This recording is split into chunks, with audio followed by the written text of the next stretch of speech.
இல்லை நாளைக்கு ஒரு வேறு லெவல் செம்ம அதிரடியான எபிசோடு வந்திருக்கு. வியூ சரியாக போக மாட்டேங்குது ஃப்ரெண்ட்ஸ். உங்களுக்காக தான் போடுறேன். பிடிச்சிருந்துச்சி நான் லைக் பண்ணிட்டு பார்த்தீங்கன்னா பேச கொஞ்சம் மோட்டிவேட்டாக இருக்கும். ப்ளீஸ் சப்போர்ட் பண்ணுங்கள் ஃப்ரெண்ட்ஸ்.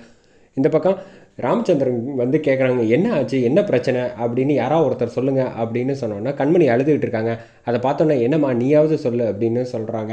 அப்போ தான் வந்து ராகவன் வந்து பேச ஆரம்பிக்கிறாங்க. அப்பா இவன் தான்ப்பா எல்லாத்துக்கும் காரணம். கார்த்தி வந்து கண்மணியை பார்த்து திட்டியிருக்கான் அப்படின்னு சொன்னோன்னே என்ன சொல்லியிருக்கான் அப்படின்னு, கார்த்தி நீயாவது சொல்லு அப்படின்னு. அப்பா அப்படிலாம் நான் ஒன்றும் சொல்லலை, அவங்கள வந்து மரியாதை குறைவாக நான் ஒரு வார்த்தை கூட சொல்லலை, நீயே சொல்லுப்பா.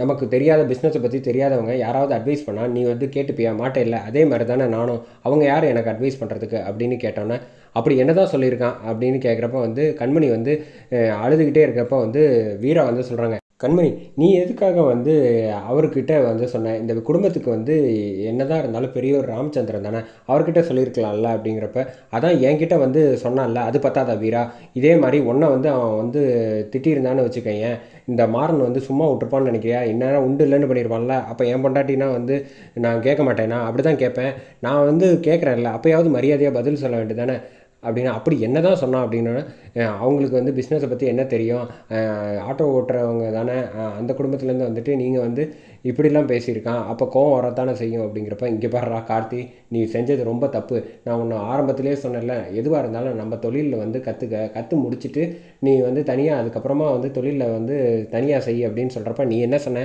நான் படிச்சுட்டு வந்திருக்கேன், இதை பற்றி வெளிநாட்டில் எல்லாம் படிச்சிருக்கேன், அதனால் எனக்கு அனுபவம் வந்து புக்கில் இருக்கிறதே போகிறோம் அப்படின்னு சொல்லிட்டு தனியாக போய் ஆரம்பித்தேன், இப்போ என்ன நட்டப்படுத்திட்டு வந்திருக்கேன், இதுக்கெல்லாம் யார் பொறுப்பு, இந்த காசு சம்பாதிச்சு நீ தனியாக சம்பாரிச்சிருந்தேன்னா உனக்கு தெரியும் அதோட வலி, இப்போ வந்து ஒவ்வொரு ரூபாவும் நான் கஷ்டப்பட்டு அவங்களாவது பரவாயில்ல, நான் வந்து பிளாட்ஃபார்ம்லேருந்து முதல்ல வந்து துணியை போட்டு விற்று ஒவ்வொரு படிப்படியாக முன்னேறின வாழ்க்கையில் வந்து உழைச்சா மட்டும் தான் முன்னேற முடியும்.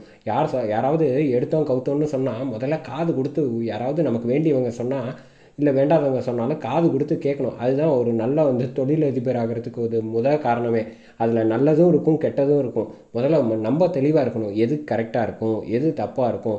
வாழ்க்கையில் ஒவ்வொரு விஷயத்துலையும் வந்து தொழிலில் எடுத்தோடனே வெற்றி பெற முடியாது, அனுபவம் வேணும். அந்த அனுபவத்துக்கு 4 தடவை வந்து நட்டமானாலும் அதுலேருந்து படிப்படியாக கற்றுக்கிட்டு அதுக்கப்புறமா பெரிய ஆளாகிறவன் மட்டும்தான் வாழ்க்கையில் சாதிக்க முடியும் அப்படின்னு சொன்னோன்னே, சரி இனிமேல் நான் வந்து மன்னிச்சிருங்க அண்ணி அப்படின்னு சொல்லிட்டு இந்த பக்கம் போயிடுறாங்க. வீரா வந்து ஒரு நிமிஷம் நிப்பாட்டுங்க, இந்த பிரச்சனைக்கு இது தீர்வாகாது, இனிமேல் நடக்காத அளவுக்கு பார்த்துக்கணும் அப்படின்னு சொல்கிறப்ப, நாளையிலேருந்து நீ கடைக்கு வந்துரு, நீ வந்து வேலையை பாரு அப்படின்னு சொல்கிறப்ப, அப்பா அது எப்படிப்பா உன்னோட தொழிலை நான் விட சொல்லலடா, இதையும் பார்த்துக்கிட்டு அதையும் பார்த்துக்க, இதில் பார்த்துக்கிட்டேன்னு வச்சுக்கேன், இதில் வர அனுபவத்தை நீ உன்னோட தொழிலில் வந்து செயல்படுத்தினேன்னா நீ பெரிய ஆளாக முன்னுக்கு வந்துடலாம்டா அப்படின்னு சொன்னோன்னே, சரி நீ சொல்கிறேன் சரிதான்ப்பா, நான் நாளையிலேருந்து கடைக்கு வந்துடுறேன் அப்படிங்கிற மாதிரி சொல்லிடுறாங்க. மாறன் வந்து கார்த்திகிட்ட வந்து பேசுகிறாங்க தனியாக இருக்கிறப்ப, என்ன ஆச்சு கார்த்தி, இதுக்கு தான் நான் ஆரம்பத்திலே சொன்னேன் தனியாக எதுவும் பண்ண வேணாம், அப்படி பண்ணால் வந்து இந்த மாதிரி பிரச்சனை வரும்னு, நீ வந்து ஏன் புரிஞ்சுக்க மாட்டேங்கிற, நீ தான் அடம் பிடிச்சி எனக்கு தனியாகவே நான் சாதிச்சு காட்டுவேன் அப்படின்னு சொன்னியே, இப்போ என்ன ஆச்சு அப்படின்னு கேட்குறாங்க. நீ வேற ஏன்டா இதையே சொல்கிற, அப்படி இல்லைடா, அப்பா வந்து எடுத்தோடனே பெருசாக ஆகலைடா, சைக்கிள் மிதித்து சாப்பாடுக்கே கஷ்டப்பட்டு படிப்படியாக ஒவ்வொரு கடையாக ஏறி போய் ஒவ்வொரு மக்களாக வந்து சந்தித்து நேருக்கு நேர் சந்தித்து முன்னேறினவங்கடா, அதனால தான் சொல்கிறாங்க உனக்கு அப்பா வந்து முன்னேறினதுக்கான காரணத்தை சொல்கிறேன்னு கேட்டுக்க. ஒன்று வந்து மனுஷங்களை நம்பணும், அடுத்தது 2வது முக்கியமான விஷயம் அனுபவம் வேணும். இது 2 இருந்தால் மட்டும்தான் வாழ்க்கையில் வந்து சாதிக்க முடியும், அதே மாதிரி தொழிலையும் சாதிக்க முடியும். நீ வந்து கடைக்கு வந்துரு, வந்ததுக்கப்புறமா வந்து எக்ஸ்பீரியன்ஸை வந்து கெயின் பண்ணிக்க, அதுக்கப்புறமா நீ வாழ்க்கையில் வந்து நிச்சயமாக பெருசாக சாதிக்கலாம். இதை போய் வந்து பெருசாக வந்து மனசை போட்டு கஷ்டப்படுத்திட்டு இருக்க, சிரிடா ஜாலியாக அப்படின்னு சொல்லிட்டு சிரிக்க வைக்கிறாங்க.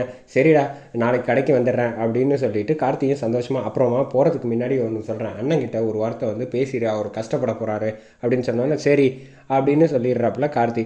அடுத்த நாள் காலையில் விடிஞ்சோடனே ராமச்சந்திரன் வந்து எல்லாரையும் மொத்த குடும்பத்தையும் வர சொல்லி, கடையில் வந்து கார்த்தி தான் இனிமேல் வந்து பர்ச்சேசிங் எல்லாமே டீல் பண்ண போகிறான் பார்த்துக்கங்க அப்படின்னு சொல்கிறாங்க. வீரா வந்து எல்லோரும் சேர்ந்து கை தட்டுறாங்க. அதை பார்த்தோன்னா வந்து இந்த பக்கம் கண்மணிக்கு வந்து அதிர்ச்சி ஆகி நிற்கிது.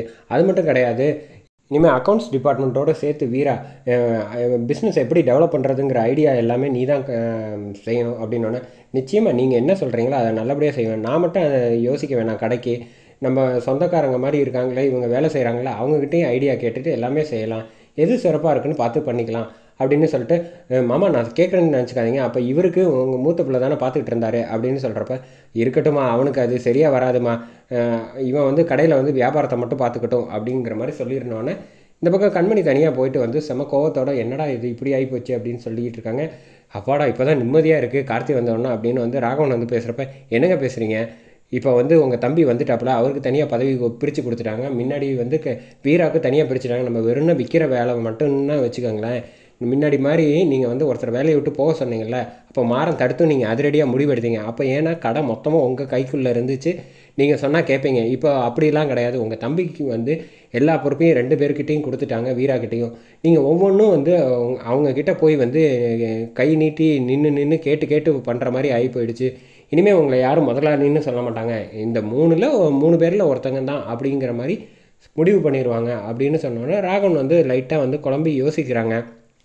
அந்த சமயத்தில் தான் கரெக்டாக வந்து கடைக்குள்ளே வந்து அந்த வண்டி ஓட்டுற டிரைவர் வந்து வராப்பில். வந்தோடனே ஒரு பொண்ணுக்கிட்ட அங்கே வேலை செய்கிறாங்களே அவங்ககிட்ட வந்து பேசிகிட்டு இருக்காங்க. அதை பார்த்தோன்னே கரெக்டாக மாறன் கிளம்பி வந்துடுறாங்க. வந்தோடனே கேட்குறாங்க இந்த மாதிரி, ஆமாம் யார் நீ, என்னம்மா உனக்கு தெரிஞ்சவரா அப்படின்னா, இல்லை தெரியாது அப்படின்னா, இல்லை எனக்கு தெரிஞ்ச பொண்ணு தான், உனக்கு தெரியுங்கிற அவன் நீ தெரியாதுங்கிற, என்ன நடக்குதுங்க, இல்லை நான் தேவையில்லாமல் என்கிட்ட வந்து பேசிக்கிட்டு இருக்காரு அப்படிங்கிறப்ப, அப்படியாம்மா நீ போய் பாரு அப்படின்னு சொல்லிட்டு, ஆமாம் என்ன நீ யார் எதுக்காக கடைக்குள்ளே வந்த அப்படின்னு கேட்டோன்னா, இல்லை நான் அப்பா கிட்ட தான் வேலை செய்கிறேன், வண்டி ஓட்டுறதுக்காக டிரைவராக சேர்ந்துருக்கேன் அப்படின்னா, அப்படியா சரி அப்படின்னா வண்டிக்கிட்ட தானே நிற்கணும், நீ எதுக்கு கடைக்குள்ளே வந்த, சும்மா சுற்றி பார்க்கலான்னு வந்தேன். அந்த மாதிரிலாம் சிரிச்சுக்கிட்டே மாறன் வந்து, சுற்றி பார்க்குற வரத்துக்குலாம் இங்கே உனக்கு வந்து ஒன்றும் வேலை கிடையாது, இன்னொரு தடவை வந்து வண்டி ஓட்டுறதுக்கு வந்து இந்த பக்கமாக வந்தேன்னு வீட்டுக்குள்ளே வந்து கடைக்குள்ளேயோ வந்தேன்னு பார்த்தேன்னு வச்சுக்கேன், தொலைச்சி மரியாதை வெளில போ, இன்னொரு தடவை என் பர்மிஷன் இல்லாமல் உள்ளே வரக்கூடாது அப்படிங்கிற மாதிரி அதிரடியாக வந்து சொன்னோன்னே இந்த பக்கம் கண்மணி வந்து இது எல்லாத்தையும் பார்த்து அதிர்ச்சி ஆகி நிற்கிறாங்க.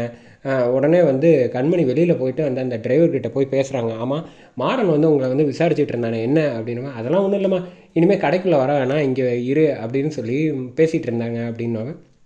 ஆமாம் அவன் பேசினதை பார்த்தா அப்படி இல்லையே, மிரட்டின மாதிரில இருந்துச்சு, என்ன விஷயம் எதுக்காக அப்படின்னா, இல்லைம்மா நீங்கள் வந்து வேலைக்கு சேர்த்து விட்டீங்கல்ல அதனால தான் அப்படின்னு டிரைவர் வந்து பிளேட்டை திருப்பி போட்டு விட்டுறாப்புல.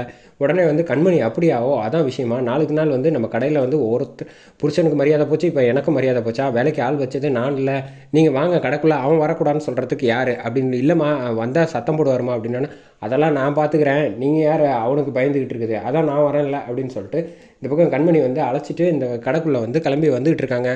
இதை வந்து மாறன் வந்து பார்த்துட்டு அப்படியே வந்து செம கோவத்தோடு நிற்கிறாங்க. அதோட எபிசோட சூப்பராக முடிச்சிருக்காங்க.